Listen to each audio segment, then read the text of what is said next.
भीष्म जी ने अपने बड़ों के प्रति कैसा शिष्टाचार करना चाहिए इसकी शिक्षा कराई। वेद वेदांगों के तत्वज्ञ महापुरुषों से बैठाल कर वेदांत शिक्षा कराई। गृहस्थी धर्म में ऐसे प्रवेश नहीं होता था। पूर्ण ज्ञान, पूर्ण एक तरह से महात्मा बनकर गृहस्थी में जाना, क्योंकि माया से युद्ध करना है। अब हमारी पशुवत बुद्धि हो गई है। शास्त्र क्या कहता है पता ही नहीं, कैसी दिनचर्या होनी चाहिए पता ही नहीं।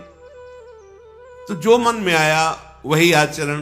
तो मन तो विषयगामी है, अधोगामी है, प्रकृति की तरफ आकर्षित होता रहता है, वो अपराध ही कराता रहता है। धनुर्विद्या में पांडु जी महाराज सबसे बढ़ चढ़ करके पराक्रमी वीर हुए। धृतराष्ट्र में शारीरिक बल अमोघ, क्योंकि नेत्र नहीं थे। और विदुर जी समस्त नीतियों के ज्ञाता, पूर्ण धर्म का ज्ञान रखने वाले, धर्म की सबसे ऊंची अवस्था को प्राप्त। अयम तु परमो धर्मो यदि योगे नात्म दर्शनम। धर्म की ऊंची अवस्था का नाम है आत्मज्ञान। अर्थात विदुर जी आत्मज्ञान संपन्न महापुरुष हुए। समस्त राष्ट्र के लोग ऐसे राजकुमारों को देखकर सुखी हुए। वीर पुत्रों को जन्म देने वाली काशीराज की दोनों पुत्रियां बहुत आनंदित हुई कि हमारे राजकुमार समस्त शास्त्र, शस्त्र, धर्म, राजनीति इसके ज्ञान से पूर्ण हुए हैं।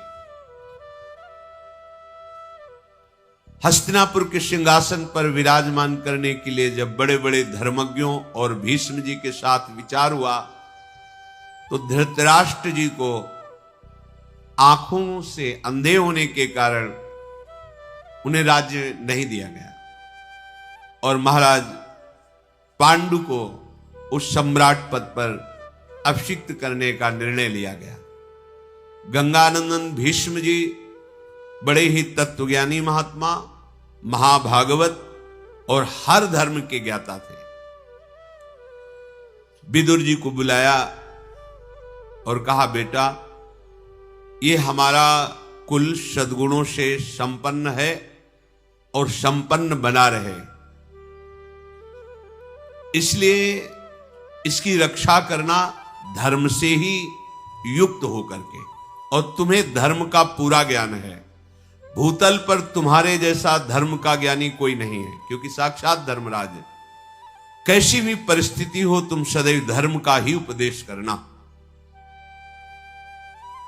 भगवान श्री कृष्ण द्वैपायन व्यासदेव जी की हमारे कुल के ऊपर बड़ी कृपा है। अब हमारा ये कुल आगे बढ़े, अब तुम ऐसा उपाय करो। हमें गुप्तचरों द्वारा पता चला है कि यदुवंशी सूरसेन जी की कन्या, जिनका प्रथा नाम है, राजा कुंती भोज ने गोद में उन्हें लिया है और वो हमारे कुल के अनुरूप हैं। और हमें गुप्तचरों ने बताया कि गांधार राज सुबल, मद्र नरेश, इनकी भी कन्याएं हमारे कुल के अनुरूप हैं। हमने पता लगाया है ये सब धर्माचरण करने वाली और बड़ी ही सुंदर उत्तम स्वभाव वाली हैं।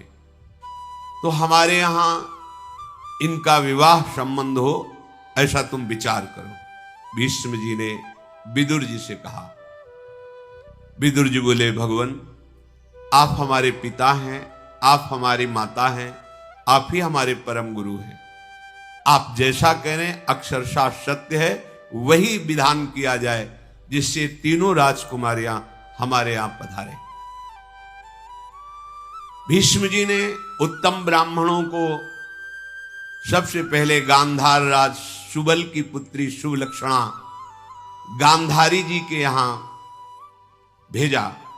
पता लगाया, पता लगा कि वो देवाधिदेव महादेव जी की उपासना में तन्मय है गांधारी जी। कैसा जीवन, पवित्र जीवन होता। वरदायक भगवान शंकर की आराधना करके 100 बलवान पुत्रों के प्राप्त होने का वो वरदान प्राप्त कर चुकी हैं। ठीक ठीक पूरा पता लगाकर भीष्म जी ने गांधार राज जी के पास अपना दूत भेजा और कहा पूरा परिचय ठीक से देना जाके कि धृतराष्ट्र आंखों से रहित है, कहीं छुपाव मत करना। धृतराष्ट्र के लिए हमारे ये गांधारी ठीक रहेंगे, जाकर उनको प्रार्थना करो, निवेदन करो। गए, मैं हस्तिनापुर से आया हूं, बड़ा स्वागत हुआ उनका। और गांधारी जी को धृतराष्ट्र के लिए हम वरण करते हैं। दूत ने भीष्म जी की बात कही। जब गांधारी जी ने सुना कि मेरा वरण अंधे से हो रहा है, मेरे माता पिता राजी हो रहे हैं, उसी समय उन्होंने एक मोटा रेशमी वस्त्र लेकर कई परत करके अपनी आंखों में बांध दिया। ब्याह नहीं हुआ, ब्याह की बात चली है। सुंदरी तपस्या परायण कह सकती थी मुझे अंधा पति नहीं चाहिए। माता पिता राजी, तुरंत रेशमी वस्त्र मोटा लेकर कई परत करके आंखों में बांध दिया। यदि मुझे ऐसे पति के साथ वरण किया जा रहा है जिसकी आंखें नहीं, तो मैं भी जीवन में किसी को नहीं देखूं। उसी समय पट्टी बांध ली। क्या धर्म है, क्या निष्ठा है। गांधारी उसी समय निश्चय किया कि अपने पति की हर विधान से मुझे सेवा करते हुए पातिव्रत धर्म का पालन करना है। अपने पति में कभी दोष नहीं देखूंगी, कभी उनकी आज्ञा का उल्लंघन नहीं करूंगी। गांधार राजकुमार शकुनी बड़े ही प्रवीण थे, द्यूत क्रीड़ा में, राजनीति में और छल विद्या, कपट विद्या में भी। युवावस्था थी। पिताजी से आदेश लेकर अपनी बहन गांधारी को बड़ी सेना के साथ सुरक्षित हस्तिनापुर लेकर आए और बड़े आदर सत्कार के साथ भीष्म जी को प्रणाम करके कहा आपकी सूचना मिली, तो ये हमारी बहन है, धृतराष्ट्र जी के लिए हम समर्पित करते हैं। बहुत सा ऐश्वर्य भी लेकर के आए हुए थे। भीष्म जी की सम्मति से शास्त्र के अनुसार गांधारी जी का धृतराष्ट्र के साथ विवाह हुआ। शकुनी ने अपनी बहन को बहुत सा रत्न आभूषण आदि दहेज में दिया। भीष्म जी ने शकुनी का सम्मान किया। इसके बाद वो गांधार राजकुमार वापस चले गए। गांधारी स्वभाव, सदाचार, सद्व्यवहार, इन तीनों को अपने दृष्टि में रख करके धृतराष्ट्र की सेवा करती। क्या हमारे पति का स्वभाव है? पति के स्वभाव की अनुकूलता लेकर चले। कैसा समर्पण कि वर वरण की चर्चा सुनकर आंख में पट्टी बांध ली। कैसा धैर्य। भला एक दिन आंख में पट्टी बांध के देखो, घबराहट पैदा हो जाएगी। आंख होते हुए भी संसार को ना देखना, क्योंकि मेरे का वरण ऐसे पति के साथ जिसके आंख नहीं। सुंदर वर्ताव करते उन्होंने धृतराष्ट्र और समस्त गुरुजनों को प्रसन्न कर लिया। यदुवंशियों में श्रेष्ठ महामनस्वी शूरसेन जी हुए हैं, जिनके पुत्र भगवान के पिता वसुदेव जी। इन्हीं शूरसेन के पुत्र हैं वसुदेव जी। उनको एक कन्या हुई थी जिसका नाम पृथा रखा गया था। बहुत ही रूपवान और स्वभाव में बहुत ही गंभीर स्वभाव की थी। शूरसेन के एक मित्र थे कुंती भोज। दोनों में मित्रता में पहली प्रतिज्ञा कर रही थी कि जब हमारी पहली संतान होगी वो हम आपको भेंट करेंगे। ऐसा शूरसेन ने कुंती भोज से किया था। शूरसेन जी की पहले कन्या हुई प्रथा जी। उन्होंने अपने मित्र को बुलाया और कहा, प्रतिज्ञा थी जो पुत्र या पुत्री होगी वो आपको आप स्वीकार करके। शूरसेन की कन्या प्रथा को कुंती भोज ने स्वीकार किया। कुंती भोज के घर में प्रथा ब्रह्मचर्य का पालन करते हुए देवताओं का पूजन करना, जप करना और आए हुए संत महात्मा अतिथियों की सेवा करना, ये उनका प्रधान कार्य था। अभी कुछ अवस्था हुई ही थी कि बड़े ही कठोर व्रत का पालन करने वाले, धर्म में सदैव सावधान, तपस्या के महान धनी ब्रह्म ऋषि दुर्वासा जी पधारे कुंती भोज के यहां। वो अतिथि सेवा, संत सेवा में बड़ी प्रवीण थी प्रथा जी। प्रथा जी उनकी सेवा में लगी। यद्यपि वो बड़े ही क्रोधी और उग्र स्वभाव के थे, पर बहुत सहनशील, शांत रहकर सावधानी पूर्वक उनकी सेवा प्रथा जी ने की। राजकुमारी प्रथा की सेवा से यद्यपि अत्यंत उग्र स्वभाव और कठोर स्वभाव के दुर्वासा जी बहुत प्रसन्न हुए और कहा कि बेटा, तुमने हमें रिझा लिया। मैं तुम्हें एक मंत्र प्रदान करता हूं। इसकी प्रयोग विधि ये है और ये वशीकरण मंत्र है। तुम जिसको चाहो, जिस देवता को, उसे क्षण बुला सकती हो। मंत्र का प्रयोग करते हुए देवता तुम्हारे सामने उपस्थित होगा और जो तुम चाहोगी वो तुम्हें वो प्रदान करेगा। ऐसा वरदान दुर्वासा जी ने दिया। ब्रह्मर्षि दुर्वासा के कहने पर कुंती के मन में बड़ा कौतूहल हुआ। मैं जिस देवता को चाहूं उसको बुला सकती हूं। यद्यपि अभी कुमार अवस्था में ही थी। दुर्वासा जी के चले जाने पर एक दिन महल में सूर्य की किरणें अभी उदय ही हुए थे, आ रही थी। दृष्टि गई सूर्य पर। तो उन्होंने सोचा मंत्र का प्रयोग करके देखें। जो ऋषि ने कहा है कि बुलाते ही तुरंत, तो क्या सूर्य भगवान हमारे पास आ जाएंगे? उसी पद्धति से तत्काल मंत्र का उच्चारण किया। जो ही उच्चारण किया, उत्पत्ति पालन करने वाले तेजस्वी भगवान सूर्य कहां से आए, कैसे आए पता नहीं, सामने खड़े। आश्चर्यचकित हो गई, भयभीत हो गई प्रथा जी।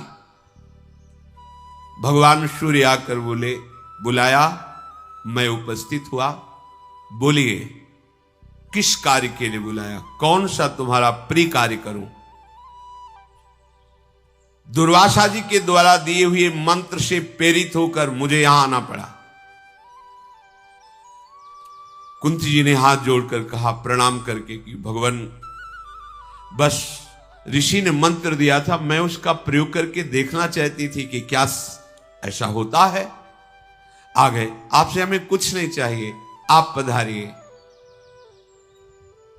भय मत करो, हमारा आना व्यर्थ नहीं जाएगा। मेरा दर्शन अमोघ है। मेरा आवाहन व्यर्थ हुआ तो निसंदेह तुम्हें बड़ा पाप लगेगा। किसी भी बड़े देवता को प्रयोग के लिए नहीं बुलाया जाता कि हम मंत्र प्रयोग किए आ गए, हां ठीक है जाओ, ऐसा नहीं। लक्ष्य होना चाहिए। ये मेरा दर्शन व्यर्थ नहीं जाना चाहिए। भगवान सूर्य ने जब ऐसा कहा तो उनका, भगवान मुझे कोई आवश्यकता नहीं। तो उनका कि मैं तुम्हें एक पुत्र प्रदान करता हूं। तो अभी हमारी कुमार अवस्था है और यह बहुत निंदनीय होता है कि कुमार अवस्था में संतान होना। हे परम तेजस्वी सूर्यदेव, मुझे बहुत संकट में आपने डाल दिया। उन्होंने कहा राजकुमारी, तुम्हारे कन्या धर्म का नाश नहीं होगा। पर तुम्हें पुत्र होगा, कोई दोष नहीं लगेगा और तुम्हें गर्भ धारण नहीं करना पड़ेगा। भगवान सूर्य की कृपा से उसी समय महावीर एक पुत्र प्रकट हुआ। वो जन्म से ही दिव्य कवच और कुंडल धारण किए हुए, भगवान सूर्य के समान, जैसे सूर्य का प्रतिबिंब, ऐसे तेजस्वी बालक। जन्म के साथ कवच कुंडल धारण किए हुए उस बालक को भगवान सूर्य ने कहा इसका नाम कर्ण होगा,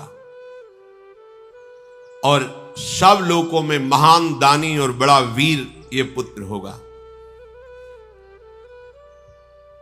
परम तेजस्वी भगवान सूर्य ऐसा कहकर अंतर्धान हो गए। इतना सुंदर पुत्र देख करके आसक्त हो गए। अब प्रथा जी ने, जिनका नाम कुंती हुई, कुंती जी ने हृदय में बड़ा दुख किया कि किसी से कह नहीं सकती कि ये मेरा पुत्र है, अब क्या करूं। बहुत विचार करके यही निर्णय निकला कि इस पुत्र को अपने पास तो हम रख ही नहीं सकती,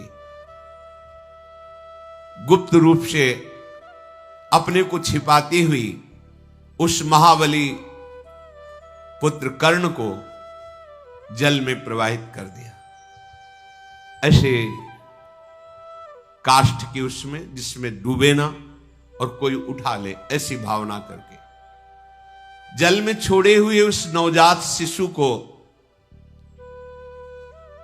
एक सूत पुत्र अधिरथ थे जो उपासना कर रहे थे, उनके पुत्र नहीं हो रहा था, तो नदी में खड़े हुए मंत्र जाप कर रहे थे, तो बालक के रोने की आवाज आई। देखा, समीप गए, इतना तेजस्वी बालक। उन्होंने विचार किया भगवान ने साक्षात हमें बालक दिया है।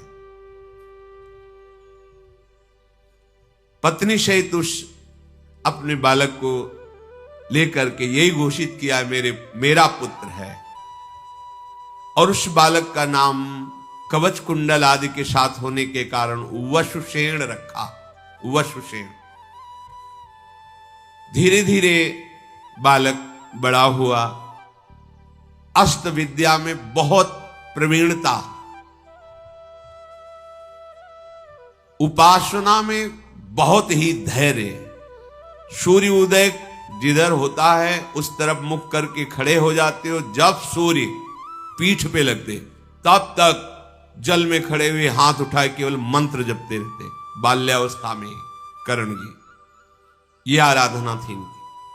सूर्य उदय होने के पहले ही हाथ उठाकर जल में यहां तक खड़े हो जाते, और जब सूर्य उदय होकर के पीठ में लगते तब वो मंत्र उपासना को विश्राम देते, सूर्य उपस्थान प्रणाम करके। ऐसे मंत्र में जप में लगे हुए बुद्धिमान वीर कर्ण का ये नियम था कि जिस समय मैं आराधना में, उस समय कोई प्राण भी मांगे तो मैं दे दूंगा, ना नहीं निकल सकता। जब भगवान सूर्य ने देखा कि इसका नियम पक्का है और कोई भी मांगेगा तो ये सब कुछ दे सकता है, तो स्वप्न में आके कहा कि बेटा तुम मेरी आराधना कर रहे हो और मैं भी तुम्हारा पिता हूं, इसलिए तुम्हें संकेत कर रहा हूं कि एक समय ऐसा होगा देवराज इंद्र ब्राह्मण के रूप में इसी उपासना के बीच में आएंगे और तुमसे कवच कुंडल मांगेंगे, तुम उन्हें मत देना। कवच कुंडलों का वो अपहरण कपट पूर्वक करना चाहते हैं, क्योंकि जब तक कवच और कुंडल विराजमान रहेगा कोई तुम्हारे शरीर का छेदन भेदन नहीं कर सकता। मैं तुम्हें ये संकेत दे रहा हूं कि कोई भी ब्राह्मण आकर यदि कवच कुंडल मांगे तो मत देना, क्योंकि ब्राह्मण नहीं, वो देवराज इंद्र होंगे, मुझे पता है। कर्ण ने कहा भगवान मेरा नियम है, यदि उस समय इंद्र या कोई भी ब्राह्मण आकर के मुझसे याचना करेंगे तो आपके इस आदेश का पालन मैं नहीं कर पाऊंगा।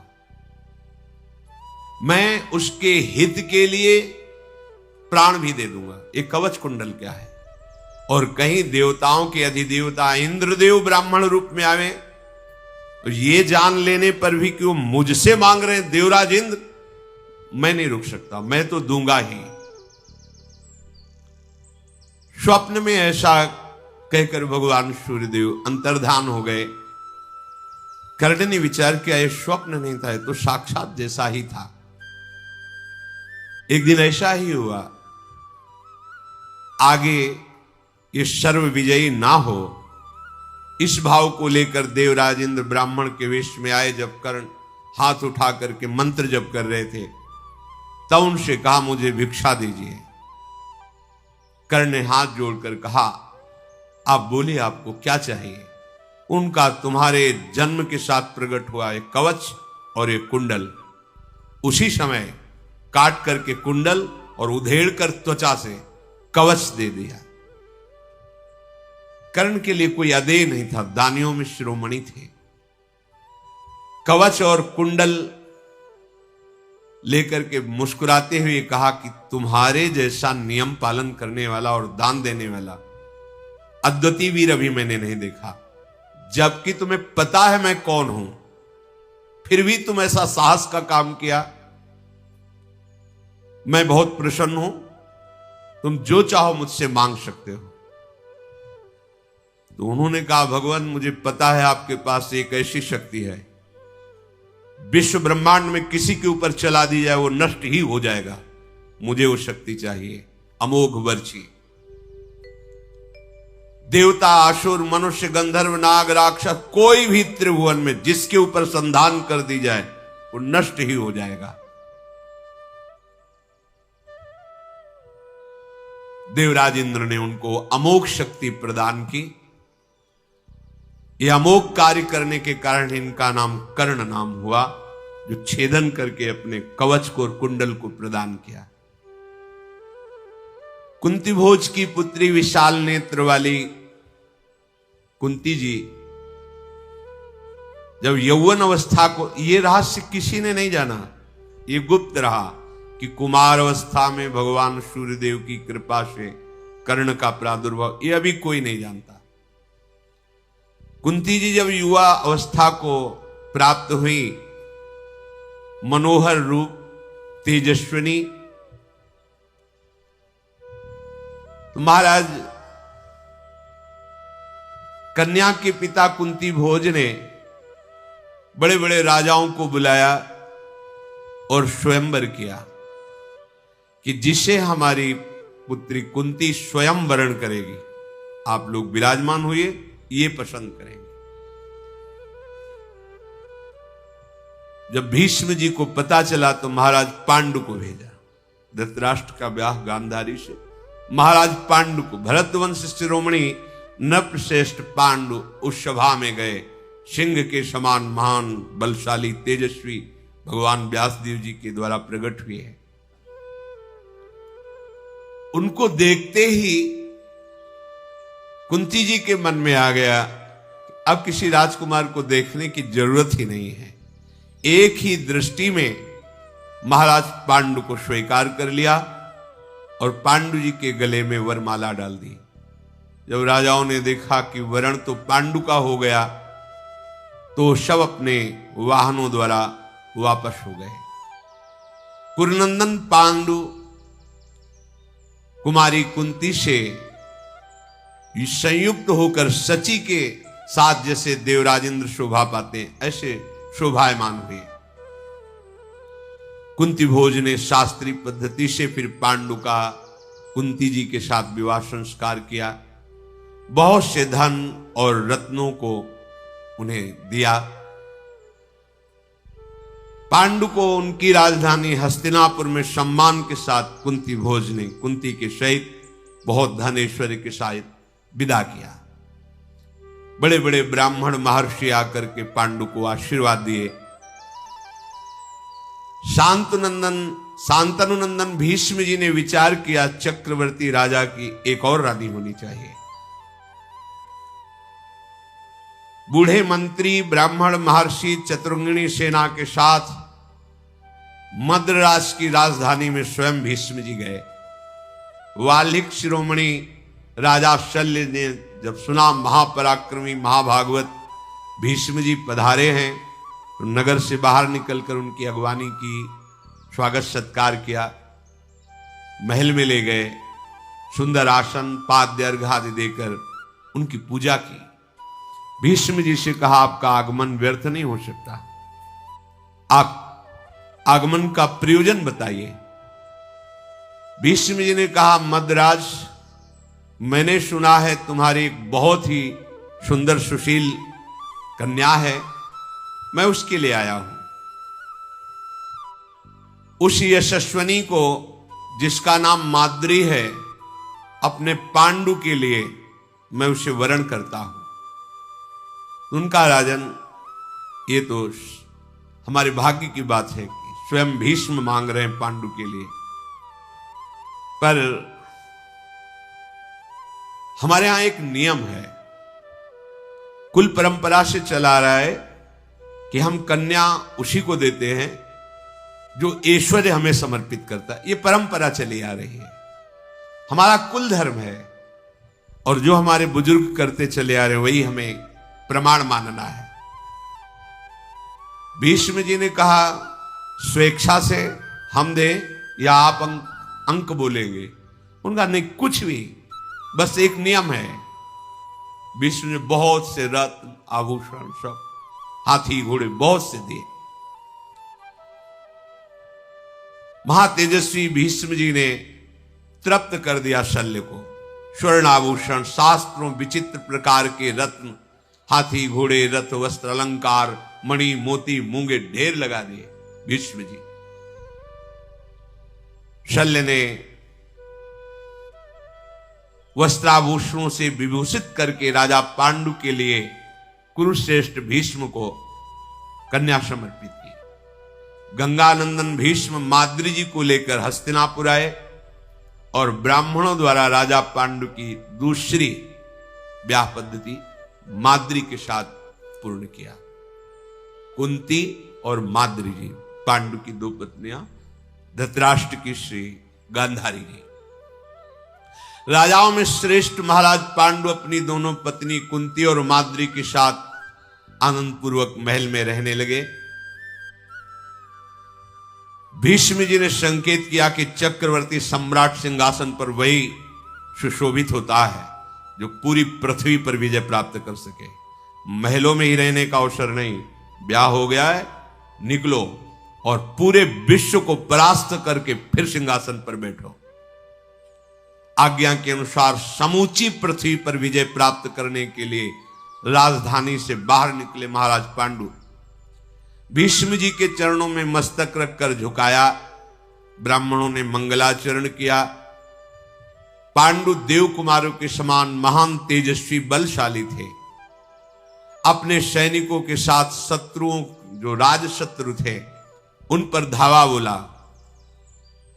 पराक्रमी पांडु सबसे पहले विंध्य पर्वत के पूर्व दक्षिण की ओर, जिसे भिलसा कहते हैं, उस राजधानी में आक्रमण किया। फिर मगध देश में, उस समय दीर्घ नाम का राजा मगध राज पर राज्य करता था, उसे मार गिराया। फिर मिथिला देश, फिर काशीपुरी, सुई, पुंड्र, बड़े बड़े विश्व में, पूरे विश्व में जो भी राजा उनके आगे सर नहीं झुकाता उसे बंदी बना लेते, उसे दंड देते। परास्त करके राजा पांडु प्रज्वलित अग्नि के समान सुशोभित हुए।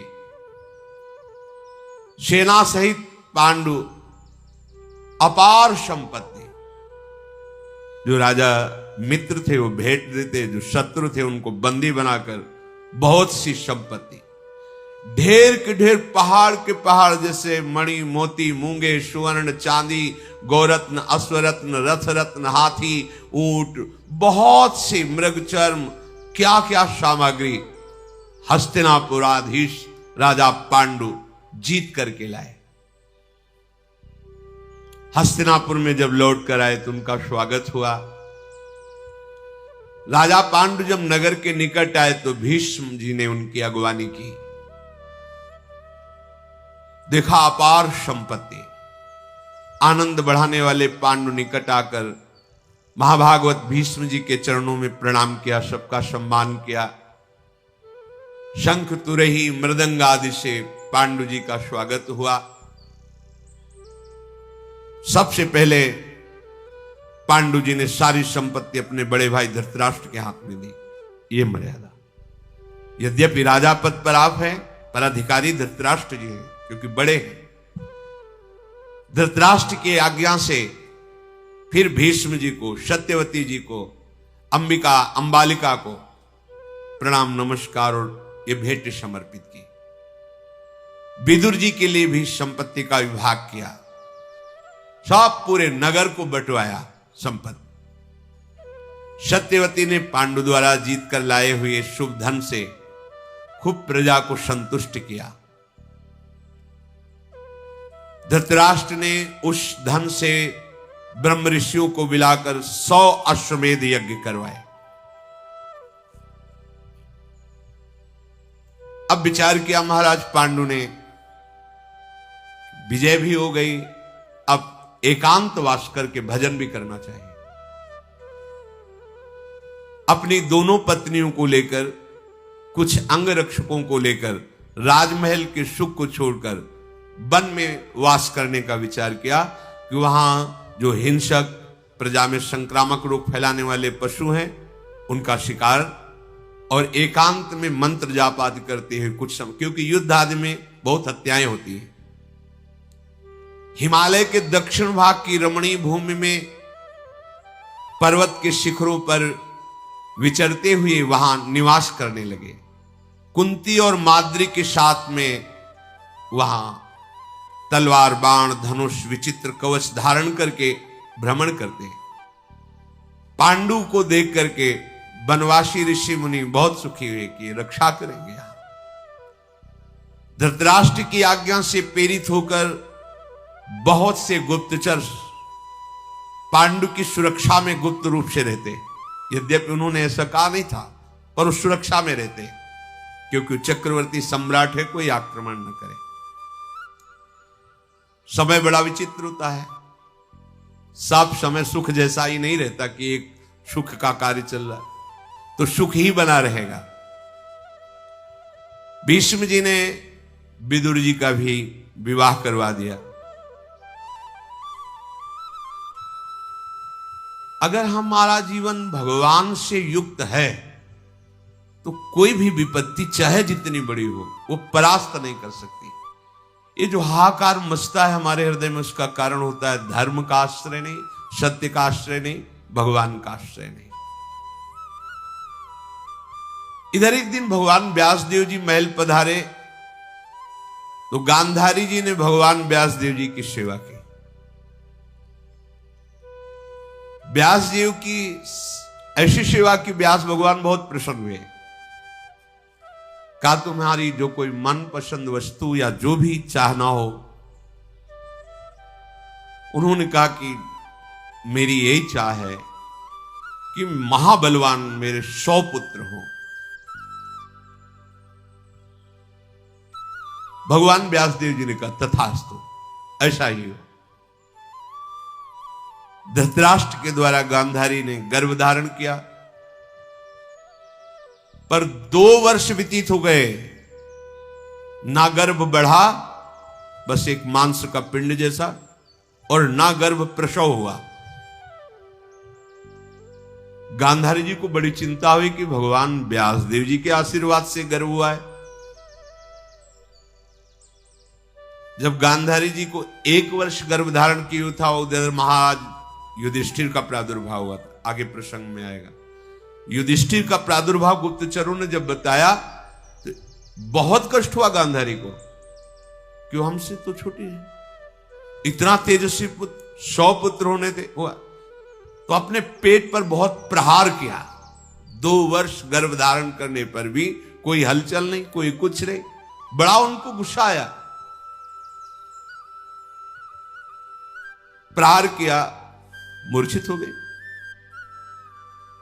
जब मूर्छा जगी तो देखा एक मांस का पिंड सामने प्रहार से। ये क्या भगवान व्यासदेव जी का आशीर्वाद।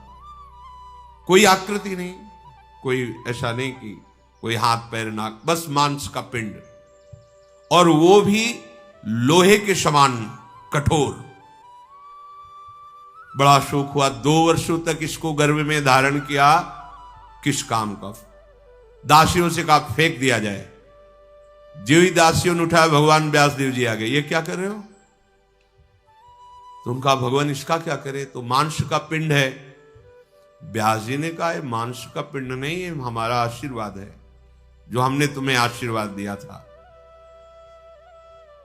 उन्होंने कहा मुझे बहुत जलन हो रही, सुना है कि पांडु के एक तेजस्वी पुत्र प्रकट हुए युधिष्ठिर जी, मैं ये जलन बर्दाश्त नहीं कर सकती, इसलिए मैंने प्रहार किया तो गर्भ से मांस का पिंड निकला, और आपने 100 पुत्र होने का वरदान दिया था।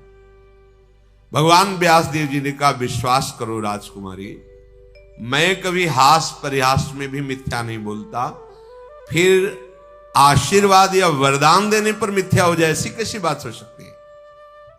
ये मेरे ही विधान से हुआ है। लाओ, अत्यंत शीतल जल लाओ। शीतल जल लाया गया, और उस मांस के पिंड पर जो ही भगवान व्यासदेव जी ने शीतल जल डाला तो उसके 101 हिस्से हो गए। 100 और 101 हिस्से हो गए। गांधारी को बड़ा आश्चर्य, बिना कुछ छेदन भेदन किए, और वो जैसे एक अंगुष्ठ प्रमाण ऐसे आकृति उसमें बालकों की सी झलकने लगी। भगवान व्यासदेव जी ने कहा 101 कुंड बनाए जाए, शुद्ध गाय का घी उसमें भरा जाए कुंडों में, और दिव्य औषधियां भगवान व्यासदेव जी ने डाली, और इन 101 हिस्से को हर कुंड में रख दिया जाए, ऊपर से बिल्कुल बंद कर दिया जाए, बीच में खोला ना जाए। 2 वर्ष तक प्रतीक्षा करना, इसके बाद इसमें महाबली पुत्र प्रकट हो जाएंगे। 2 वर्ष बीतने का जो क्रम बताया था, उसी क्रम से पहला जेव ही कुंड का ढक्कन खुला गया तो दुर्योधन का प्रादुर्भाव हुआ। बड़ा दुर्धर्ष वीर, धृतराष्ट्र का एक पुत्र जन्म लेते ही ऐसी विचित्र भयावनी आवाज से रोया कि जितने गीद, गीदड़, गधे, कौवे सब चिल्लाने लगे। हाहाकार मच गया हस्तिनापुर में। समस्त गुरुजनों को बुलाया गया, श्रेष्ठ श्रेष्ठ। धृतराष्ट्र जी ने कहा कि ये तो बड़ा भयावह विषय है कि पुत्र होके ऐसा रोया जिससे कौवा, गीद, गधा, ये सब अनिष्ट करने वाले जीव गूंज पड़े। जैसे कोई मंगल जन्म होता है तो दुंदुभियां बजती हैं, देवता पुष्प वर्षा कर, इसमें गधा रोए, गीद गौए, क्योंकि भगवत विरोधी का अवतार है।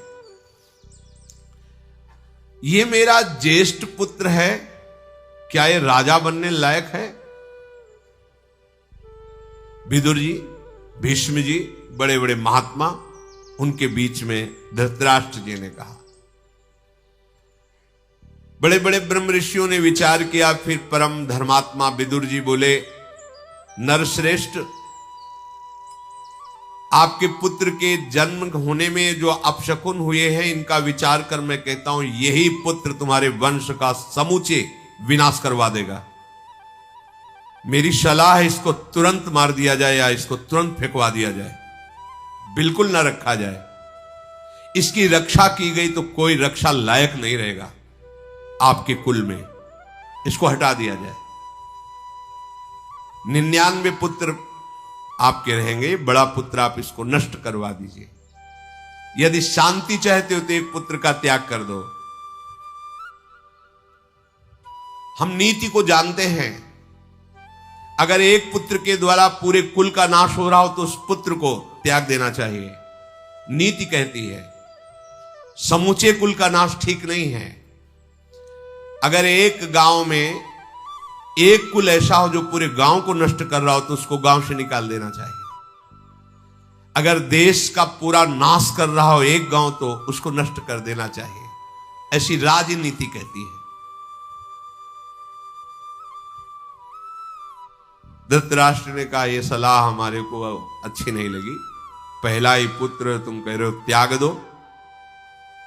नहीं नहीं, मैं अपने इस बड़े पुत्र का त्याग कदापि नहीं कर सकता।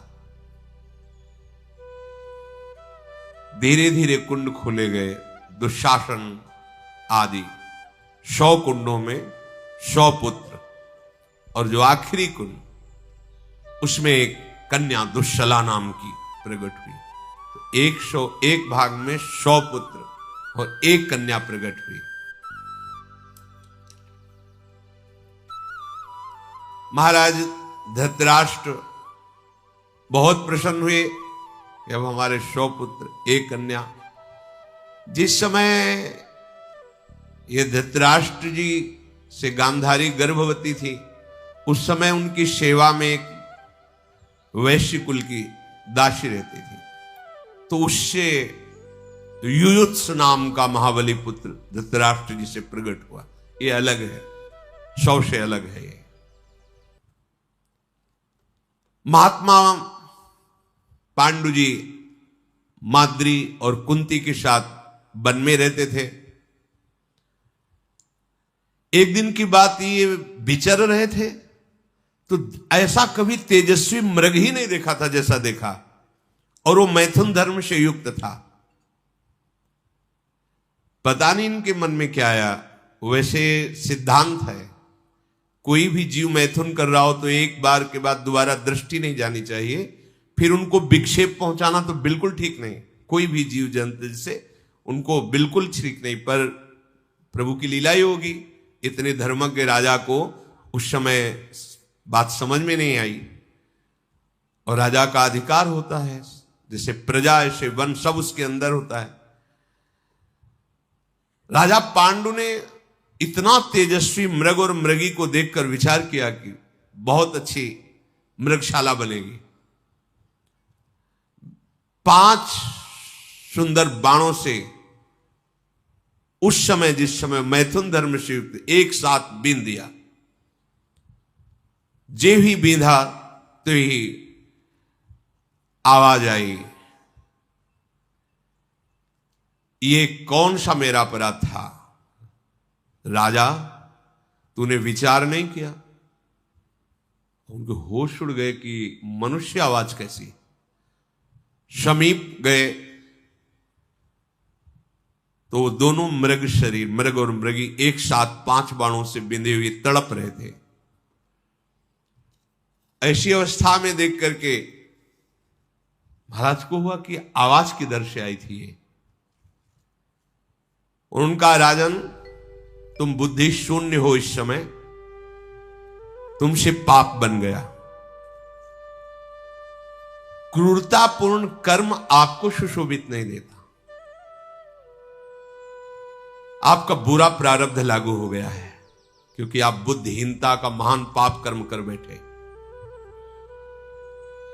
क्या तुम धर्म में मन लगाने वाले राजर्षियों के अनुसार चल रहे हो?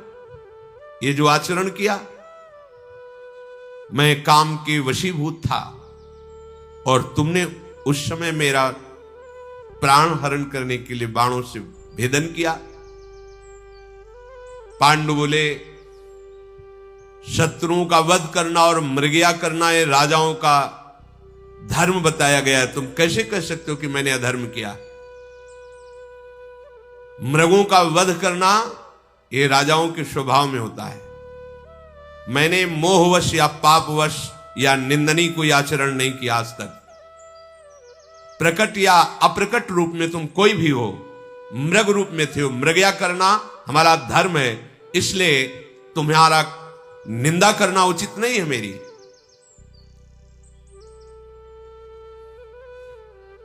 क्षत्रिय धर्म के अनुसार मृगों का वध करना प्रमाण सिद्ध शास्त्र अनुकूल वर्ताव है। जो मृग रूप में थे उन्होंने कहा, शत्रुओं पर आक्रमण करना तुम्हारा धर्म हो सकता है, पर मेरे द्वारा तुम्हारी क्या शत्रुता हुई? मैं अत्यंत कोमल मृग शरीर धारण किए हूं, मैंने तुम्हारा क्या बिगाड़ा था? और यदि तुम ऐसा करते हो, कहते हो कि मृगया करना तुम्हारा धर्म है, तो कुछ क्षण रुक जाते और मैथुन धर्म से मैं निवृत्त हो जाता।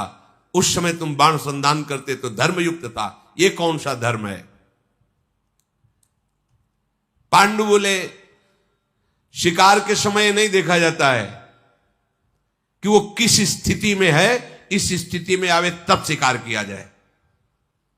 सावधान है कि असावधान है, कोई युद्ध नहीं है। युद्ध में कहा जाता सावधान, लेकिन मृगया शिकार में नहीं कहा जाता।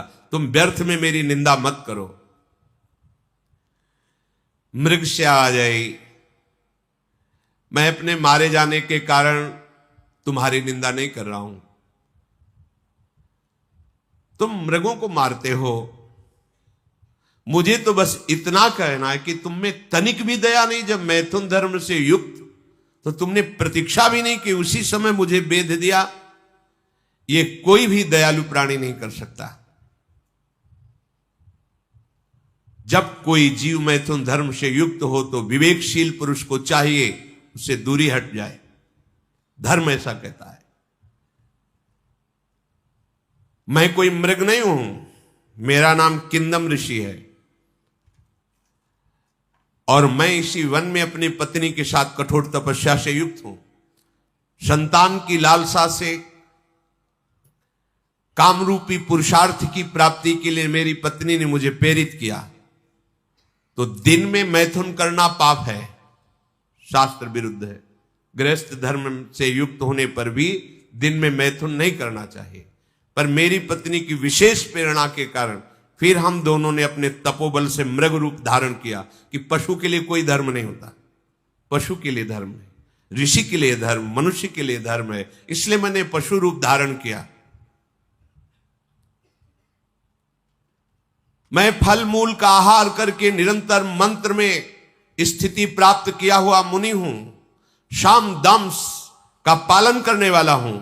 केवल पत्नी की प्रेरणा से संतान उत्पत्ति के लिए मैंने ये पशु रूप धारण करके चेष्टा की और तुमने हत्या कर दी हमारी। इसलिए मैं शाप देता हूं। द्योर्न संस्कर्तार मवशम काम मोहितम जीवितांत करो भाव एवमेवागमिष्यति। जाओ, आज के बाद ये तुम कभी मैथुन धर्म करोगे, उसी समय तुम्हारी मृत्यु हो जाएगी। तपस्या से संलग्न रहने वाले ऋषियों के वचन कभी मिथ्या नहीं होते। तुम ऐसे कामासक्त होगे कि मेरी बात भूल जाओगे और उसी क्षण तुम्हारी मृत्यु हो जाएगी। मृग रूपधारी मुनि दुख से पीड़ित होकर अपने प्राण छोड़ दिए। अब तो महाराज पांडु के हृदय में भारी जलन पैदा हुई। पांडु महाराज बहुत दुखित हुए। उनका ये क्या हो गया? मैंने तो मृग समझा था, ये तो ऋषि और पुत्र उत्पत्ति के संकल्प से युक्त, और इतना भयंकर शाप। अभी तो एक भी संतान नहीं हुई। अंतःकरण में इतनी ग्लानि प्रकट हुई उनके हृदय में। उनका मैं अब राजमार्ग पे नहीं चलूंगा, अब मोक्ष मार्ग पे चलूंगा। हर एक भोग का त्याग कर कठोर तपस्या के द्वारा अब उस मार्ग पे चलूंगा जिससे मोक्ष प्राप्त होता है। मैं अपने शरीर को निसंदेह कठोर तपस्या में संलग्न करके सुखा दूंगा। कभी भी स्त्री का स्पर्श नहीं करूंगा। वृक्ष से भिक्षा मांगकर जीऊंगा। मौन होकर सन्यास धर्म का या वानप्रस्थ आश्रम का पालन करूंगा। धिक्कार है हमारे जीवन पर, मैंने क्या कर दिया। मैं ऐसा धर्म ग्रहण करूंगा जिसमें प्रिय और अप्रिय दोनों समान होते हैं। यही है विरक्त का धर्म।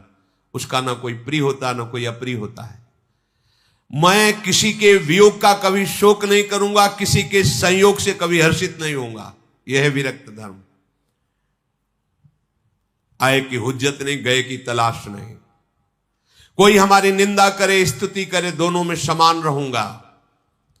ना किसी से आशीर्वाद लूंगा, ना किसी को आशीर्वाद दूंगा, ना किसी से नमस्कार की इच्छा रखूंगा। सुख और दुख में समान भाव रहूंगा।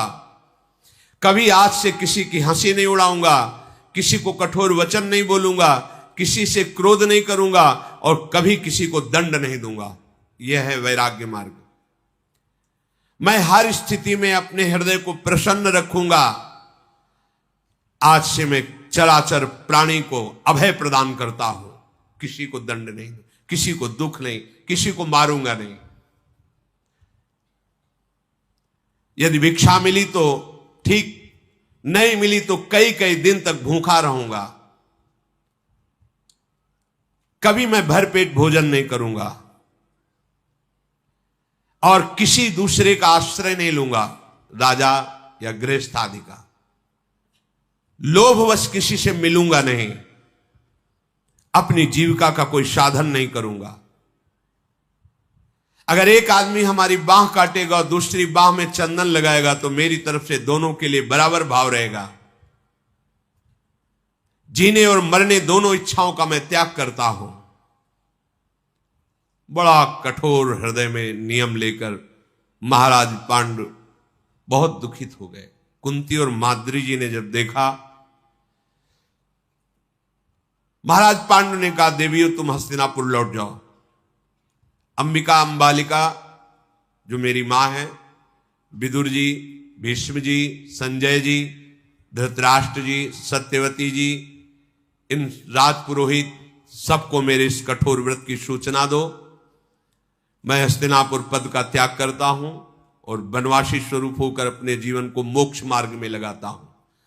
मैंने वनवास का दृढ़ निश्चय कर लिया है। कुंती माद्री ने कहा, सन्यास शब्द केवल मत बोलिए। आप वानप्रस्थ में भी रह करके यही आचरण कर सकते हैं। वानप्रस्थ में एक सिद्धांत है कि पत्नी यदि उसमें साथ रहना चाहे उसी पद्धति से तो रह सकती है, यदि न रहना चाहे तो अपने बालकों के पास या अपने पूर्व स्थानों में जा सकती है। तो वानप्रस्थ धर्म के अनुसार मैं आपकी तपस्या में सहयोग करूंगी, बिल्कुल कहीं विघ्न नहीं डालूंगी, ऐसा माद्री और कुंती जी ने कहा। आज के बाद हम कभी आपको किसी भी काम चेष्टा के लिए प्रेरित नहीं करेंगे। संकल्प लेती हैं कि आपकी साधना में हम विघ्न नहीं पहुंचाएंगे। इंद्रियों को सदैव वश में रखकर भारी तपस्या करेंगे, पर आप हम दोनों का त्याग नहीं कर सकते, क्योंकि अगर त्याग किया तो हम अपने प्राणों का त्याग कर देंगे। पांडु जी ने कहा, यदि तुम दोनों का यही धर्मयुक्त निश्चय है तो चलो, मैं सन्यास न लेकर वानप्रस्थ आश्रम में रहूंगा। और हमारे पिता भगवान वेदव्यास जी ने जैसी वानप्रस्थ की जीवनचर्या कही वैसा ही जीऊंगा। आज से मैं भोगियों के सुख और आहार और विश्राम का त्याग करता हूं। जैसे गृहस्थ जन रहते हैं, उस सुखों का त्याग कर और वल्कल वस्त्र धारण कर लिया और मूल और फल का आहार करने लगे। दोनों समय स्नान करना, यह हर उपासक को करना ही चाहिए। दोनों समय स्नान करना चाहिए और बैठ करके उस संध्या के समय आराध्य देव का चिंतन, जो अपनी संध्या आरती श्री जी का दुलार प्यार, मृगचर्म पे बैठना, जटाएं धारण कर लेना, शरीर अत्यंत दुर्लभ, गर्मी, सर्दी, आंधी, वर्षा, इसके वेग को सीधे सहना, ऐसे महाराज पांडु तपस्या में युक्त हो गए। महाराज पांडु फल मूल का आहार करते हुए नागशत नामक पर्वत पर गए। कुछ दिन वहां तपस्या की, फिर चैत्ररथ, कालकूट, फिर हिमालय को लांघकर गंधमादन पर्वत, इंद्रद्युम्न सरोवर, इसके बाद हंसकूट, फिर सतसंग पर्वत पर रहने लगे। वहां एक दिन देखा कि बहुत से महात्मा जो बड़े ही तेजोमय हैं वो जा रहे थे। तो प्रश्न किया कि महाराज मैं आपके साथ चल सकता हूं सत्संग पर्वत से? तो उनका, हम लोग सुमेर पर्वत की चोटी पर भगवान ब्रह्मा जी पधारे, उनके दर्शन करने जा, 4 लाख योजन जो है। बोले हम भी चलेंगे। बोले वहां मनुष्य शरीर धारण करने वाला, हम सब दिव्य हैं, तुम्हारे को दर्शन देने के लिए प्रकट हुए, वस्तुतः तुम हमें देख नहीं सकते, हम वायु वेग से चलते हैं, वहां तुम्हारी गति नहीं है, वहां कोई शरीरधारी नहीं जा सकता, हम सब दिव्य महात्मा है। उनका भगवान फिर हमारा जीना किस काम का, हमको तो ऐसा शाप मिल चुका है। तो उनका नहीं, मैं तुम्हारे भाग्य को देख के कह रहा हूं, तुम्हारे जैसे पुत्र तो विश्व में किसी के नहीं होंगे। उनका ऐसा कैसे हो सकता है? मुझे तो साफ है कि अगर मैं मैथुन धर्म से युक्त हुआ तो मृत्यु हो जाएगी। बोले नहीं, निश्चिंत रहो, एक नहीं 5 महारथी विश्व विजेता तुम्हारे पुत्र होंगे। और वो ऋषि अंतर्धान हो गए। महाराज पांडु ने विचार किया कि ऋषियों के वचन मिथ्या नहीं होते। कुंती जी से कहा कि ऐसा कैसे हो सकता है, ऋषि के वचन मिथ्या नहीं हो सकते और मैं संयोग कर नहीं सकता, और 5 महारथी पुत्र। एक उपाय मुझे सोचता है शास्त्रीय पद्धति से, तुम किसी ब्रह्म ऋषि का आवाहन करो और उससे संतान उत्पन्न करो, शास्त्र ऐसा आज्ञा करता है, जैसे सत्यवती जी ने भगवान व्यास जी से। तो उनका भगवान यदि आप धैर्य रखकर मेरी बात सुने और समझें तो मैं आपसे प्रार्थना करूं। कुंती जी ने हां बोलिए। जब मेरी कुमार अवस्था थी तब मुझे अतिथि सत्कार साधु सेवा में लगाया गया था। महान कठोर व्रतधारी उग्र स्वभाव वाले भगवान दुर्वासा जी को मैंने प्रसन्न कर लिया था, और मेरे संयम को देखकर, मेरी सेवा को देखकर भगवान दुर्वासा जी ने मुझे एक मंत्र दिया था प्रयोग विधि सहित। मैं जिस देवता को जब चाहूं जहां चाहूं वैसे बुला सकती हूं, तो मुझे किसी ब्रह्म ऋषि की आवश्यकता नहीं है। यदि आपका आदेश हो और आप प्रसन्न हो तो संतानोत्पत्ति के लिए जिस देवता को कहो मैं उसे बुला दूं। पांडु जी ने जब ये बात सुनी तो बहुत प्रसन्न हो गए। महाराज यशस्वी पांडु जी ने कहा, तभी ऋषियों ने ऐसा वरदान दिया था। अब मुझे समझ में आ गया, आज मैं धन्य हो गया। कुंती, मेरे वंश में तुम्हारा महान अनुग्रह है, तुम मेरे कुल को धारण करने वाली हो। मैं उन महर्षियों को नमस्कार करता हूं जिन्होंने मुझे सूचना देकर जीवन दान दिया कि तुम्हारे 5 पुत्र होंगे। देखो, धर्म है ऐसा, पर कभी कोई अंगुली ना उठा सके, इसलिए पहले सीधे धर्मराज का आह्वान करो, क्योंकि धर्म का पूर्ण ज्ञान धर्मराज जी को है। कभी कोई ऐसा ना कह सके कि अधर्म है, इसलिए पहले धर्मराज को बुलाओ, क्योंकि साक्षात धर्म है। धर्म से प्रथम पुत्र उत्पन्न होने वाला धर्मात्मा कहा जाएगा। धर्म के द्वारा जो पुत्र होगा वो धर्म की स्थापना करेगा। इसलिए आप धर्म देवता का आवाहन कीजिए। अपने पति पांडु के ऐसा आदेश पर तथास्तु कहकर, प्राणों का संयम करके, अपने पति की परिक्रमा करके, पति को प्रणाम करके, उनसे आज्ञा लेकर, गांधारी जी को अभी 1 वर्ष जब गर्भधारण किए हुए था तब ये प्रकट हुए, पहले युधिष्ठिर जी, पर गर्भधारण दुर्योधन जी पहले गर्भ में आए, क्योंकि 2 वर्ष बाद कुंती जी ने धर्म देवता का जे ही आवाहन किया, तत्काल उसी क्षण भगवान धर्म उपस्थित हुए। मानो कई सूर्य एक साथ प्रकट हो गए हों। कुंती देवी ध्यानस्थ थी धर्म देवता के विषय में। वो हंसकर बोले, कुंती, क्या तुम्हें चाहिए, क्यों मेरा आह्वान किया? तब कुंती जी ने आंख खोल के देखा, प्रणाम किया और कहा, भगवान, मुझे पुत्र की प्राप्ति चाहिए। योग मूर्ति भगवान धर्म ने कुंती जी को एक पुत्र प्रदान किया। जब चंद्रमा ज्येष्ठा नक्षत्र पर थे, सूर्य तुला राशि में थे, शुक्ल पक्ष की पूर्ण पंचमी तिथि थी, अभिजीत नामक 8वां मुहूर्त, उस समय उत्तम पुत्र का प्रादुर्भाव हुआ।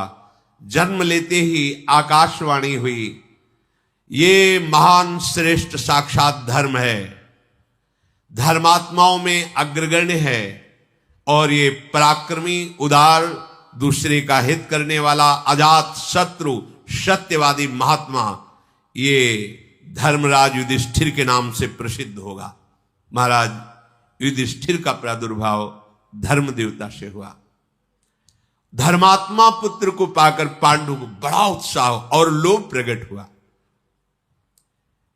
अब तुम ऐसे देवता का वर्ण करो जो सबसे बलवान हो। तो कुंती जी ने कहा, सबसे बड़ा बलवान देवता वायुदेव है। त्रिभुवन में देवताओं में महाबली वायु देवता है, जिनके ही पुत्र पवन पुत्र भगवान के परम प्रेमी महाभागवत हनुमान जी महाराज है। आप वायु देवता का चिंतन करो। पांडु बहुत प्रसन्न है। पहले धर्म का अब महाबली प्रकट होना चाहिए। कुंती जी ने पवित्र होकर प्राण संयम करके प्रयोग विधि के द्वारा मंत्र का जे ही जप किया तो समस्त प्राणियों में प्राण बल संचालन करने वाले भगवान वायुदेव उपस्थित हो गए। मृग पर आरूढ़ और गर्जना करते हुए भयंकर आवाज में बोले, कुंती, क्या अभिलाषा है तुम्हारी? मैं क्या तुम्हें वर प्रदान करूं? कुंती जी ने प्रणाम करते हुए मुस्कुराते हुए कहा, भगवान, मुझे एक ऐसा महाबली विशालकाय पुत्र चाहिए जो विश्व में बड़े बड़े बलियों के घमंडों को चूर कर दे, बिना अस्त्र के, घूंसे के प्रहार से। ऐसा बलवान चाहिए। वायुदेव ने भयंकर पराक्रम प्रकट करने महाबाहु भीम को जन्म दिया।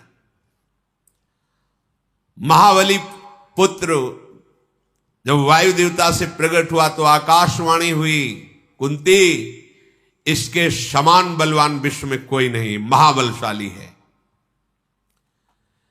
बहुत प्रसन्न हुई कुंती। वायु देवता अंतर ध्यान हुए। अभी 10 दिन के ही थे भीम कि वो गोद में लेकर के सरोवर में स्नान करने के लिए जा रही थी। तो जे ही कुटिया से बाहर निकली तो पर्वत के समीप से निकलना था। वहां कंदरा में एक सिंह बैठा था। उसने दहाड़ मारी कुंती को देखकर। महाराज पांडु सावधान रहते थे। तुरंत धनुष में प्रत्यंता चढ़ाई और सिंह का वध किया। पर दहाड़ सुनकर एकदम कांप गई कुंती, तो हाथ से भीम गिर गए तो वो पहाड़ की चट्टान चूर चूर हो गई। भीम के गिरने मात्र से 10 दिन के है, भारी पहाड़ की चट्टान ऐसे चूर चूर हो गई। गिरते समय अपने अंगों से पर्वत शिला को धूल कर दिया। महाराज पांडु और कुंती देखकर बड़े आश्चर्य। अब कोई प्रहार नहीं, केवल गिरा 10 दिन का बालक, एक पहाड़ चूर चूर हो गया।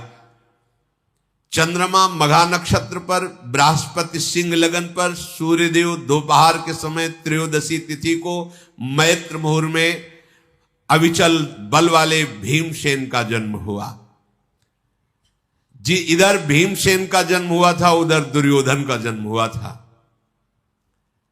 भीमसेन के जन्म लेने के बाद पांडु को और उत्साह हुआ, जैसे लाभ पे लोभ और बढ़ता है। उन्होंने कहा कि अब एक ऐसा पुत्र होना चाहिए जो सबसे बड़ा धनुर्धर हो, दिव्यास्त्रों का ज्ञाता हो और शास्त्रों का पंडित हो।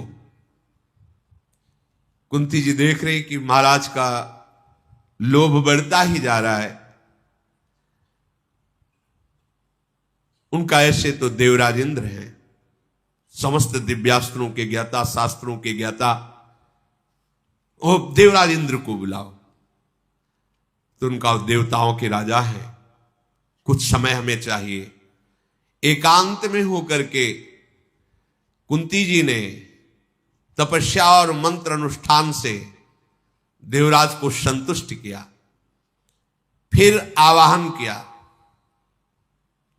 महाराज पांडु के कहने पर देवराज इंद्र का जो ही आवाहन हुआ तो देवराज इंद्र पधारे और कहा, तुम्हें ऐसा पुत्र प्रदान करता हूं जो धनुर्विद्या का ज्ञाता और समस्त शास्त्रों का ज्ञाता होगा।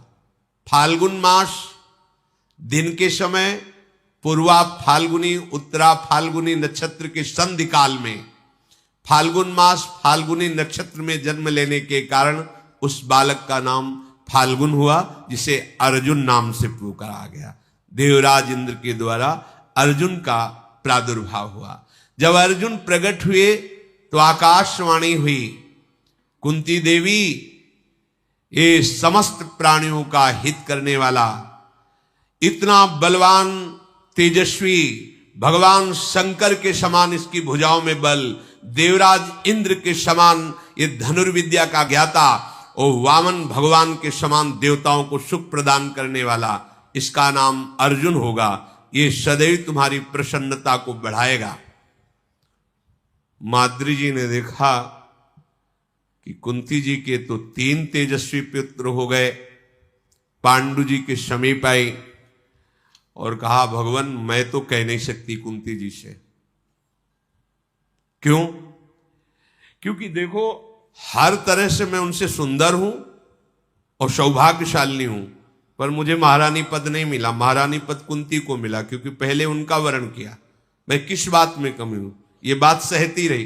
अब दूसरी बात, उनके पुत्र हो गए और मेरे, महारानी भी वही, पुत्र भी उनके। महाराज आपको शाप है, पर आप प्रार्थना तो कर सकते हैं कुंती देवी से कि वो मंत्र मुझे बता दे जिससे मैं भी पुत्र प्रकट कर सकूं। और मैं कह नहीं सकती, आपसे कह रहे हूं, उनसे तो कहूंगी भी नहीं। अब महायशस्वी राजा पांडु कुंती के समीप कहकर कहा कि एक बात मेरे मन में है, माद्री को दुख ना हो तो एक पुत्र प्रकट करने के लिए एक बार मंत्र का प्रयोग विधि एक बार के लिए आप आदेश कर दीजिए। उनका महाराज आपकी आज्ञा शिरोधार्य है। पांडु ने जब इंद्र प्रकट होकर के अर्जुन को तो और बोलने वाले, तो उनका महाराज अब शब्द नहीं, आगे नहीं, बस धर्म यहीं तक आदेश करता है। महाराज पांडु की प्रेरणा से माद्री से कहा, तुम्हें एक बार मंत्र का प्रयोग करने को किसी एक देवता को बुला लो, इसके बाद वो प्रयोग विधि याद रहने पर भी सफल नहीं होगी, मैं केवल एक बार के लिए आदेश करती हूं। मन में आया कि इनके तो 3 पुत्र हैं, मुझे एक पुत्र एक देवता को बुलाना, तो विचार किया अश्विनी कुमार एक कहे जाते पर हैं 2। उन्होंने अश्विनी कुमार का आह्वान किया, वो 2 पुत्र हुए जिनका नाम नकुल और सहदेव। ये 5 महाभागवत श्री कृष्ण अनुरागी हैं। इनके पावन चरित्र का आगे श्रवण कर। श्री राधा वल्लभ लाल।